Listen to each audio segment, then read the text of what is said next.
Hello, this is Tammy with Autistic Wiki, and I'm doing checking in for the Walk in REDInstead April challenge. Today is April 10th. So number 9.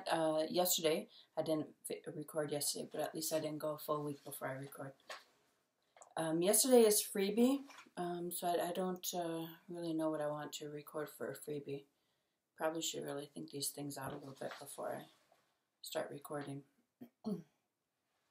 Number 10 is how and when you found out you were autistic. Well, this was an interesting journey because I didn't know. I was just carrying on. I knew I was different.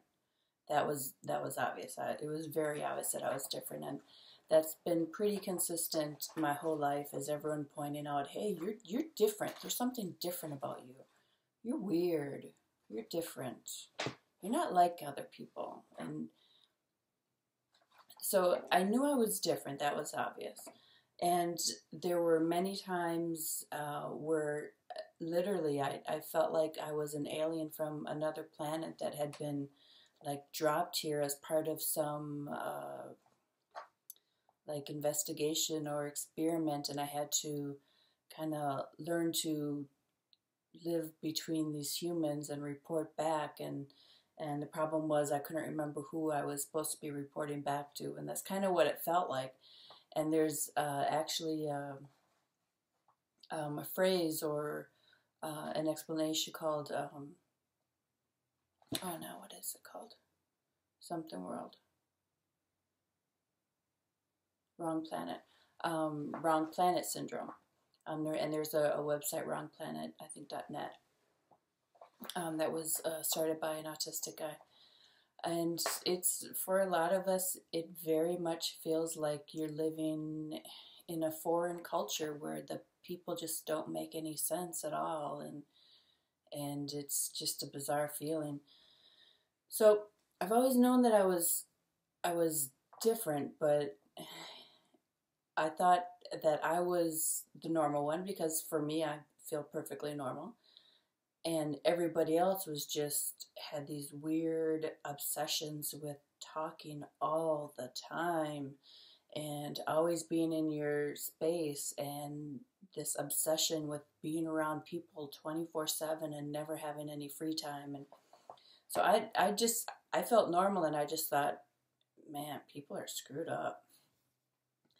And I didn't really start thinking, well, what started it was somebody on my Facebook feed. She has a child on the spectrum, and she was always talking about things that he would do and like his milestones and things he was having difficulties with and whatnot. And everything that she was talking about, I just thought, you know, what is she talking about? What is this autism thing? Like, everything that she's describing about him is just normal stuff. That's none of this is some disorder or anything like that. And so one time she like posted this graphic that was the difference between a meltdown and a temper tantrum. And a temper tantrum is a normal kid. Well, also autistic kid could throw a tantrum, but the difference is a tantrum is somebody who's trying to get attention because they want something. It's kind of like emotional, like a warfare, like emotional warfare. You're manipulating somebody, trying to get something out of them or get your way or something. Whereas a meltdown is better described as kind of like, you know, I'm a little teapot, and when all that pressure builds up, the steam's got to explode, come out of somewhere, and that's kind of what the meltdown is the meltdown is just that last straw where you just snap and you can't do it anymore because all this pressure, whatever it is, whether it's sounds or lights or just general stress or being in a location, whatever it is, it finally got too much and you just blew. So that's what a meltdown is. A meltdown is something you don't want to have happen, and you're mortified that it happens in front of people, which is very, very different from a tantrum where you are intentionally getting as much attention as possible. Because the more people that you can get attention, the more likely you're going to get win their favor and get whatever you want. By contrast, the meltdown is you're completely mortified because you've lost control, and you're, you know, you feel like you're making a fool out of yourself, and you just want to curl up into a, you know, be swallowed up by the earth or something and just disappear. So she was this friend on Facebook. She had posted this graphic about the differences between meltdown and what's the other one? Meltdown and tantrum. And I'm reading this, and at the time I didn't really understand that, because meltdowns happen to me. Obviously, I you know, I get overwhelmed and I just snap. And I just thought it was normal for everyone, because I see people at any given time like get really angry and blow up or something like that, or you know, I see a lot of people kind of losing control and stuff, and so I thought it was just kind of normal, that's something that everybody does. And I thought, well, if this was a test for autism, I just failed it, because this graphic that she put up there was exactly me. And as soon as I said that, it kind of planted a seed that very, very slowly started to grow over the next couple of years. And I started kind of paying attention to her posts a little bit more, and thinking about the things that she was writing, and wondering kind of why all this stuff that's called autism is matching to my experience. Not every single thing, obviously, because, you know, everyone's different, but why she could, like in generalities, why a lot of this stuff could apply to me, but not apply to someone, you know, just a general population. So over time, the idea just kind of grew, and you know, I started percolating a little bit. And then one day I was on YouTube, and I don't know, I ended up on this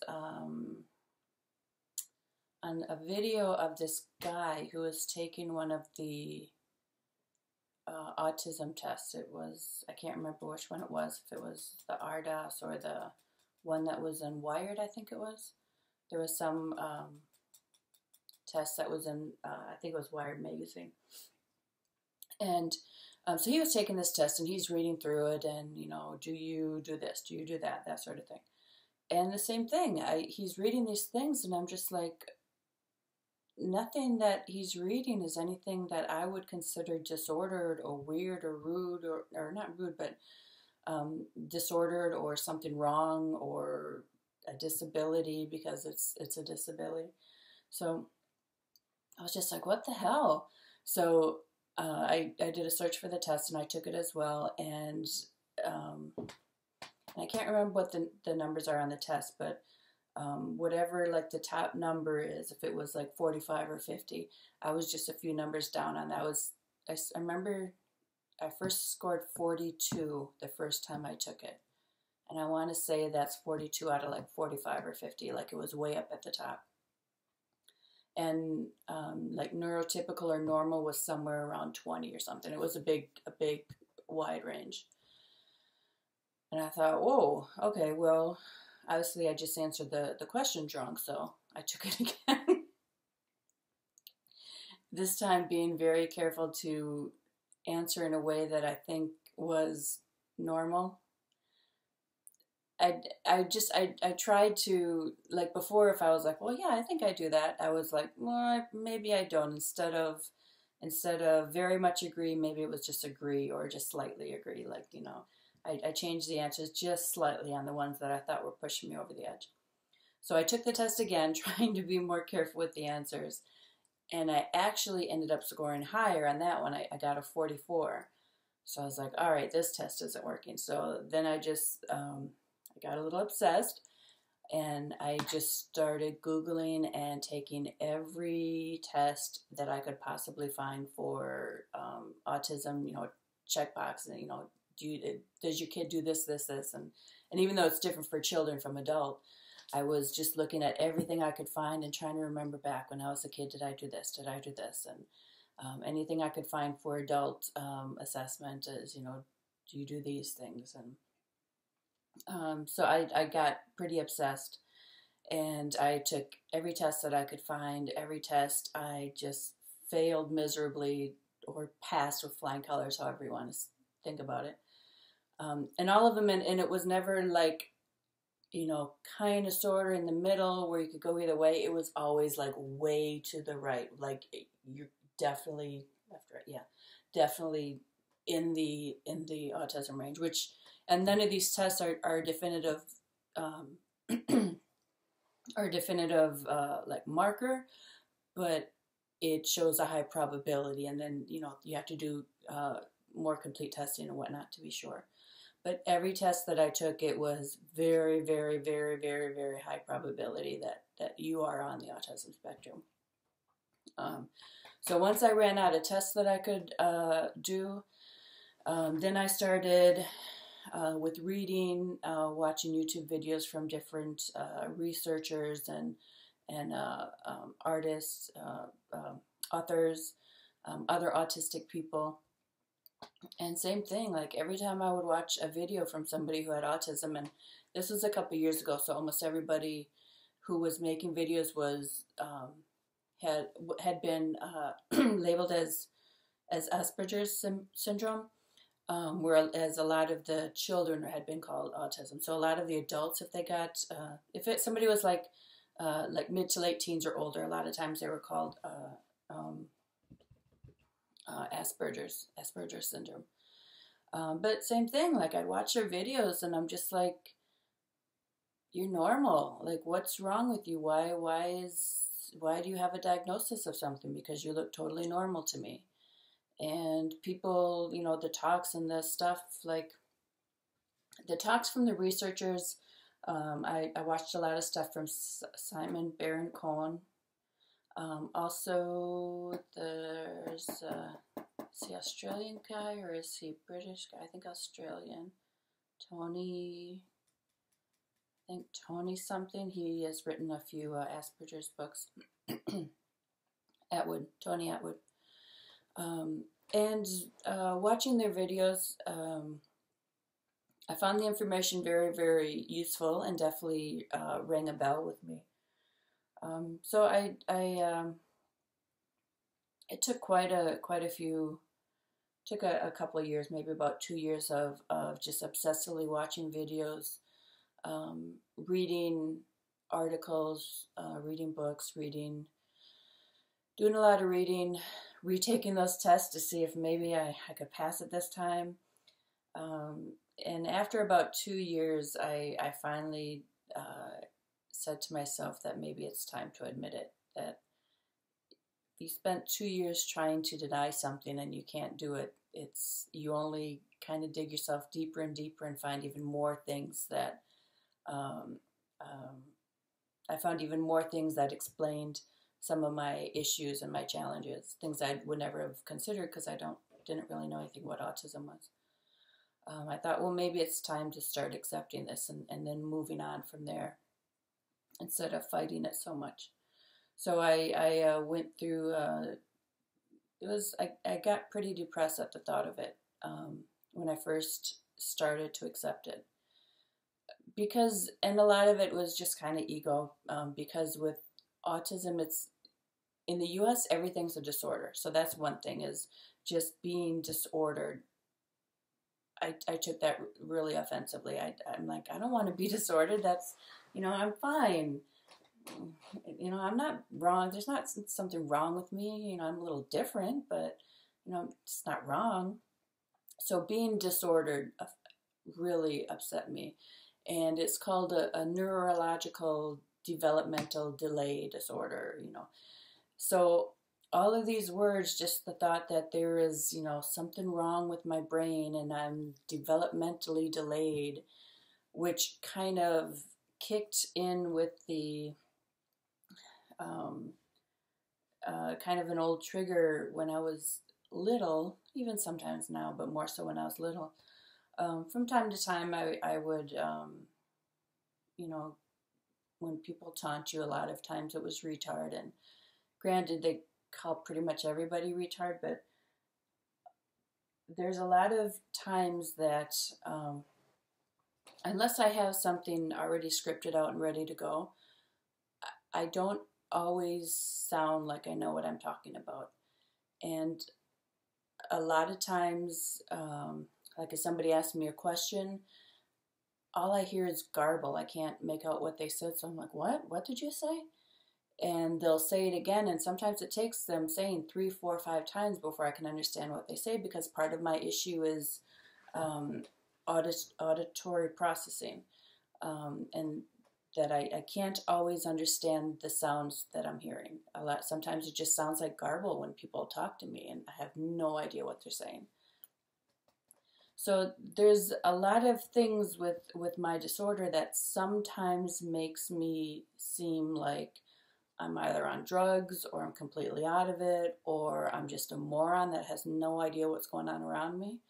So there were a lot of times where people would just taunt me with like, you're an idiot, you don't, you're so stupid, and you retard. And I remember one time when I was little, whatever age you learn to tie your shoelaces, and I was having kind of a hard time doing it, because I felt like I thought that when I need to learn it, instead of just doing it, I thought that I had to have each step like memorized and be able to see it in my mind's eye, because that's how I normally do things, is I see it in my head. And so I was like trying to, in my head, watch the 2 strings go over and under and under and over. And then I'm like, wait, was it under and over or over and under? And I was like getting so confused, and I couldn't do it, and getting really frustrated. And I remember somebody saying that she's so stupid, she'll never learn how to tie her own shoes. And like, I don't know if it was just something said in anger in that moment, or if they really did think back then that I would not know how to tie my own shoes at some point. So accepting my self-diagnosis, that I went through a period of a pretty deep depression, and I'm always depressed anyways. I have depression, but it was quite worse, because I had to kind of process all these thoughts and accept them, and come to terms with the realization that although I'm not considered mentally retarded, if you want to use retarded as slow, and I'm developmentally delayed, which is a slowness, in some ways you can kind of sort of say it. But so I had to work through all of that, and I do a lot better with it now. I handle it a lot better than I did before. But I had to process all of that, and then I just kind of, I didn't tell people about it. I just kind of kept it to myself. But I was a little bit more active online as I started interacting with Twitter and talking to other people, and that helped a little bit also to come to accept it, because there was just a lot of like what I thought fun, neat, interesting people out there. There were some assholes too, and some people that were just seemed to be using it as an excuse to be a jerk or to be boring or something. And maybe that's just how they are naturally, but it looked like they were using an excuse. But it was, I mean, I started to come to appreciate it, because, whether something is a curse or a blessing, it's often the same thing, just in different settings, and that's very much how autism is. So a lot of the struggles that I have, and the issues, the things that are difficult, they're usually difficult when I'm in the wrong setting. But then put me in a different setting, and those exact same traits now become very useful. So, for example, like when I like to go hiking in the woods, and I like to go like when there's no one around. I don't like to go on like a Sunday when everybody's out there hiking.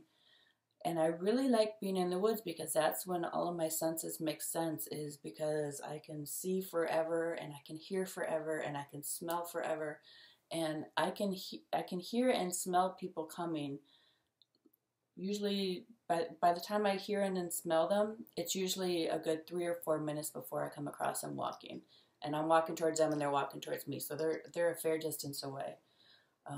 And it's just, and the way that I look, I've noticed from other autistics writing that it seems like a lot of normal people just kind of focus on an object, whereas I tend to use my peripheral vision more, like when I'm walking.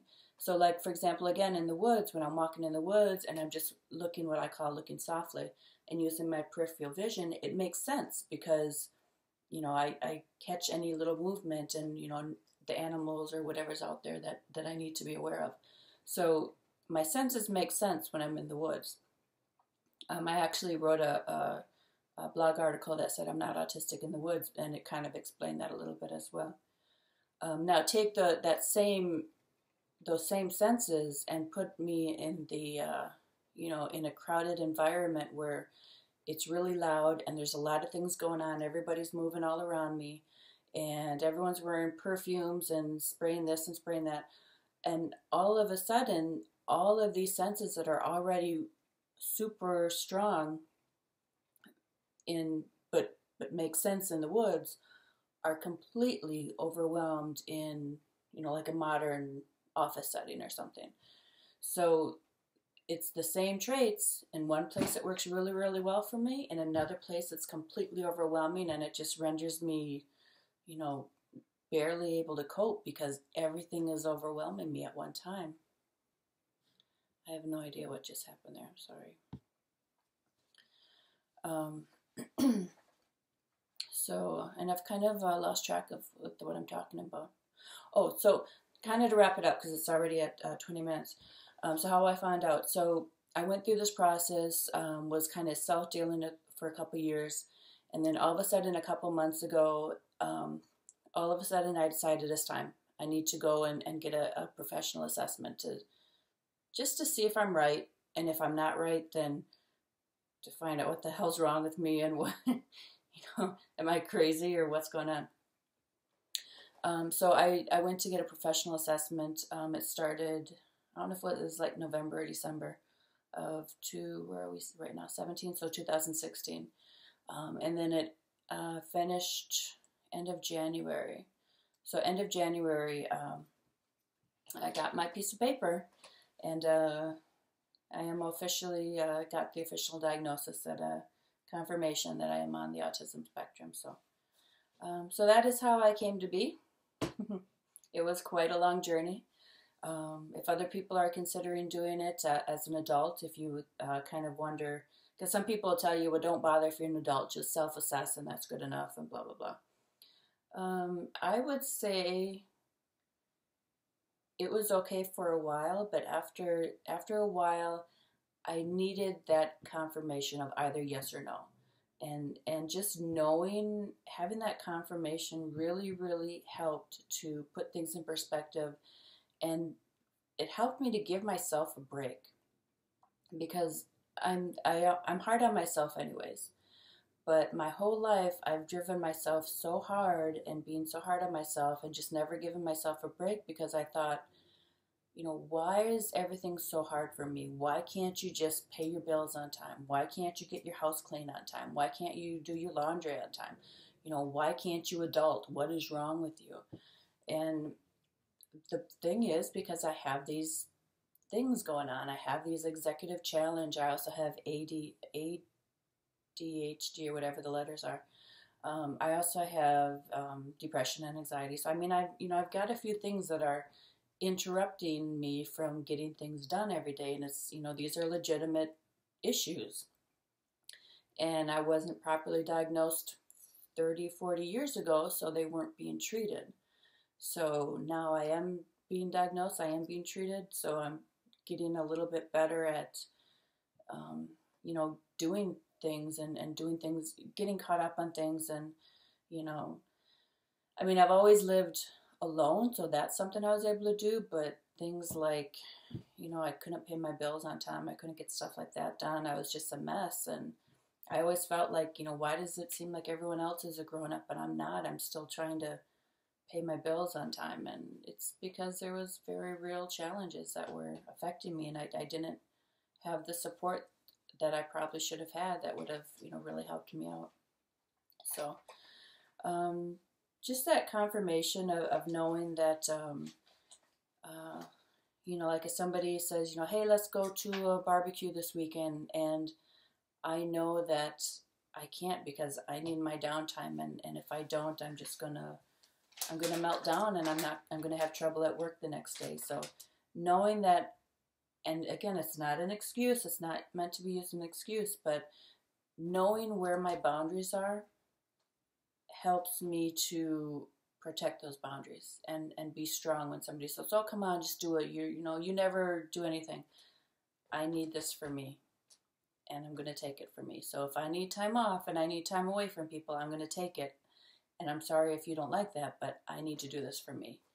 And having that diagnosis helped give me more of that strength to do that, instead of always feeling bad or letting people make me feel bad because I'm believing them that I'm being bad by not, being more sociable and doing all these things. And the reason I wasn't more sociable is because I really do need downtime. I'm not the kind of person, apparently normal people they get energized by being around people. For me, it's the exact opposite. I get completely drained. People are like vampires to me. They just suck all the energy out of me. So I can't be around people for long periods of time because I'm completely wiped out. So having that diagnosis and understanding that that's what's happening to me, and having that confirmed, and not just, you're crazy or you're not trying hard enough or whatever, it really helps. So I would say, if you're adult, if you're in the mood, if you want to do it, go for it. It wasn't covered by insurance. I had to pay for it myself. It was about $2,000. That was tough because I just don't have $2,000 laying around. So that was hard, but in the end, it was definitely worth it. So I would say go for it. For me, I think it was very useful. Yeah. All right, so that is all for today. We're caught up again. If I do one tomorrow, it will be I love someone with allism. Are we calling it allism or allism? We'll figure that out later. All right, that's all. Thank you.